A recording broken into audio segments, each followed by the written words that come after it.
Hey everyone, it's me Anjali Verma and welcome back to my channel. So आज की इस video में we are going to discuss about chemistry. क्या क्या चीज़ें तुम्हें फॉलो करनी है अभी से केमिस्ट्री में। ऐसे बहुत सारे स्टूडेंट्स हैं जिन्होंने अभी तक अपनी प्रिपरेशन नहीं कर रखी है बिल्कुल भी, and still they want to score really good marks. तो तुम्हें क्या क्या चीज़ें फॉलो करनी है। अब देखो, सबसे पहले एक चीज़ तो मैं तुम्हें क्लियर कर दूँ, ऐसे पहले भी बहुत स्टूडेंट्स रहे हैं जो लास्ट मोमेंट तक कुछ भी नहीं पढ़ते थे। अभी 1 महीना तो तुम लोग के पास है, ठीक है।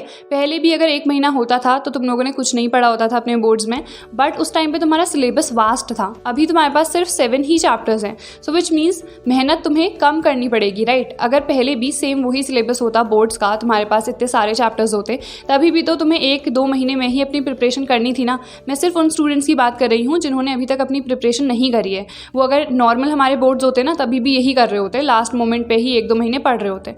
बट अभी तुम लोग के पास जो सिलेबस है वो कम है, so you have enough time. 1 महीना बहुत होता है अपने वो 7 चैप्टर्स कंप्लीट करने के लिए।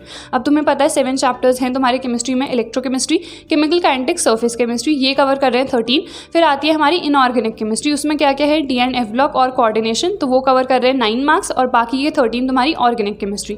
तो सबसे ज़्यादा इंपॉर्टेंट क्या है इसमें, ऑर्गेनिक केमिस्ट्री। सो अगर तुम जस्ट स्टार्ट कर रहे हो तो ऑर्गेनिक केमिस्ट्री से स्टार्ट करो। बट कई लोगों को ना ऑर्गेनिक से बहुत डर लगता है एंड उन्हें बहुत ज़्यादा डिफिकल्ट लगती है। सो इन दैट केस ना तुम ईजी चैप्टर से स्टार्ट करो। अब ईजी चैप्टर्स कौन से हैं हमारे, केमिकल काइनेटिक्स और सरफेस केमिस्ट्री। अगर तुम सिर्फ एक कंप्लीट डे निकाल लोगे ना कि आज मैंने डिसाइड कर लिया है मैं सरफेस केमिस्ट्री और केमिकल काइनेटिक्स करूंगी, तो वो 1 दिन में ही तुम्हारा कंप्लीट हो जाएगा। अनअकैडमी पे ऑलरेडी मैंने लेक्चर ले रखा है, तो वहाँ से जाके तुम लोग देख सकते हो। वहीं पे मैंने नोट्स भी तुम लोग को प्रोवाइड कर रखे हैं, तो तुम्हें अलग से जाके देखने की जरूरत नहीं पड़ेगी। एंड काफ़ी सिंपल लैंग्वेज में मैंने एक्सप्लेन कर रखा है, तो ऐसा नहीं है कि तुम्हें समझ में नहीं आएगा। एंड जो नोट्स है ना, वो भी काफ़ी सिंपल लैंग्वेज में मैंने लिखा है। अब देखो, एग्जाम में ना ऐसा नहीं होता है, एग्जामिनर तुम्हारी वोकैबुलरी, तुम्हारी राइटिंग स्किल्स वहाँ पे चेक नहीं कर रहा है। ही जस्ट वांट्स टू नो कि तुम्हें जो भी उसने केमिस्ट्री का क्वेश्चन पूछा है वो तुम्हें आता है या फिर नहीं, राइट। तो ऑब्वियसली वहाँ पे तुम्हें वोकैबुलरी, ऐसे हाई लेवल वर्ड्स वगैरह इंसर्ट करने की कोई ज़रूरत नहीं है। अगर तुम सिंपली भी कोई चीज़ को एक्सप्लेन कर दोगे ना, you will get the marks for that, ठीक है।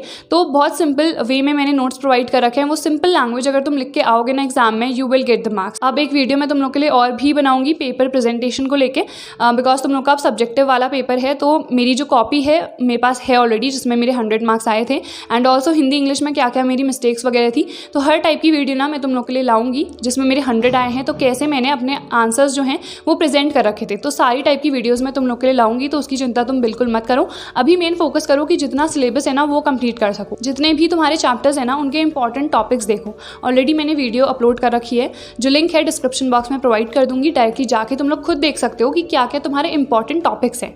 अब सबसे पहले ऑर्गेनिक मोस्ट इंपॉर्टेंट है, बट नहीं समझ में आ रही है तो ईजी चैप्टर से स्टार्ट कर लो, फिर ऑर्गेनिक करना, ठीक है। तो जैसे ऑर्गेनिक भी है, तो कई लोग कह रहे हैं कि रिएक्शंस नहीं समझ में आ रही हैं, रिएक्शंस लर्न नहीं हो रही हैं, तो कैसे करें। So written practice is very important. लिखते जाओ, तुम्हें आराम से लर्न हो जाएंगी। अगर फिर भी तुम्हें लर्न नहीं हो रही है तो रिएक्शंस प्रैक्टिस करना स्टार्ट करो। प्रैक्टिस किस वे में, क्वेश्चंस प्रैक्टिस करो। जैसे कोई भी कन्वर्जन्स हैं, तो वो अगर मैं प्रैक्टिस कर रही हूँ तो मुझे खुद भी समझ में आएगा। एक तो तुम्हें वो कन्वर्जन में भी हेल्प करेगा ना, सेकेंड वो रिएक्शंस को लर्न करने में भी बहुत हेल्प करता है। अगर मान लो मैं 4 क्वेश्चंस कर रही हूँ, उसमें एल्डोल कंडेंसेशन वाली रिएक्शन लग रही है, तो मुझे खुद ही वो लर्न होगी या नहीं होगी, होगी ऑब्वियसली, राइट। तो इसीलिए क्वेश्चंस प्रैक्टिस करना स्टार्ट करो। अब बुक रिकमेंडेशन अगर चाहिए है कि हम कौन सी बुक से प्रैक्टिस करें, तो ओसवाल पब्लिशर्स की बुक बहुत सही है। उसमें जितने भी क्वेश्चंस हैं ना तुम्हारे प्रीवियस ईयर्स में जो आ चुके हैं, उसी टाइप के क्वेश्चंस गिवन हैं। एंड जनरली ना उसी टाइप के क्वेश्चंस रिपीट होकर आते हैं। तुम खुद अगर प्रीवियस ईयर्स भी चेक करोगे तो वहाँ पे से भी तुम्हें पता चलेगा कि इसी टाइप के क्वेश्चंस तुम्हारे आते हैं। So I really like this book. इसी बुक का मैंने गिव अवे भी तुम लोग का करवाया था। सो ये बहुत ज़्यादा अच्छी है। इसकी जो बाय लिंक है मैं डिस्क्रिप्शन बॉक्स में प्रोवाइड कर दूंगी, सो वहीं से जाके डायरेक्टली तुम परचेस कर सकते हो। एंड अमेजॉन पे थोड़ा डिस्काउंट मिलता है, so as compare to local stores अगर तुम ऑनलाइन परचेस करते हो, सो दैट्स मोर बेनिफिशियल, ठीक है। सो लिंक मैं प्रोवाइड कर दूंगी, इफ़ यू वांट तो डायरेक्टली जाके तुम लोग परचेस कर सकते हो।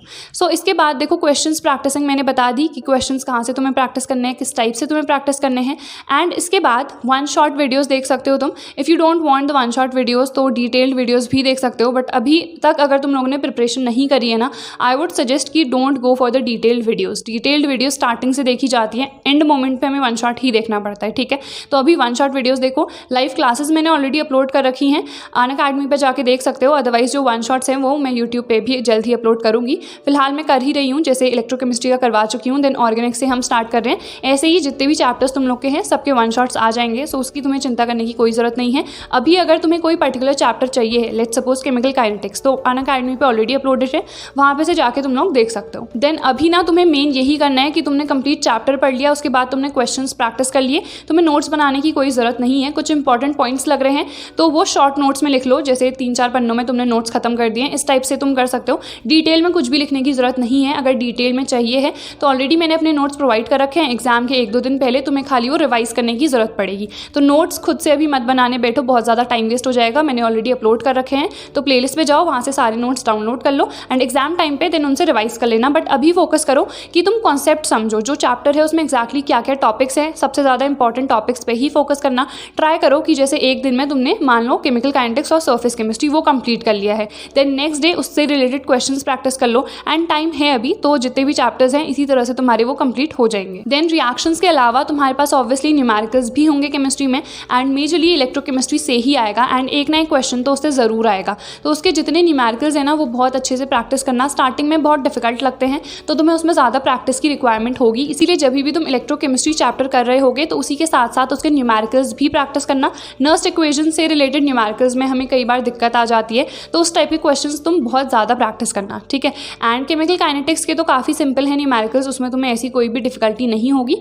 सो इसके अलावा अगर कोई भी डाउट तुम लोग का रहता है तो तुम कमेंट सेक्शन में पूछ सकते हो। I will definitely reply to your comment. So that's all for today's video. I hope this was useful. Don't forget to like, share and subscribe to my channel and I'll see you guys in the next video.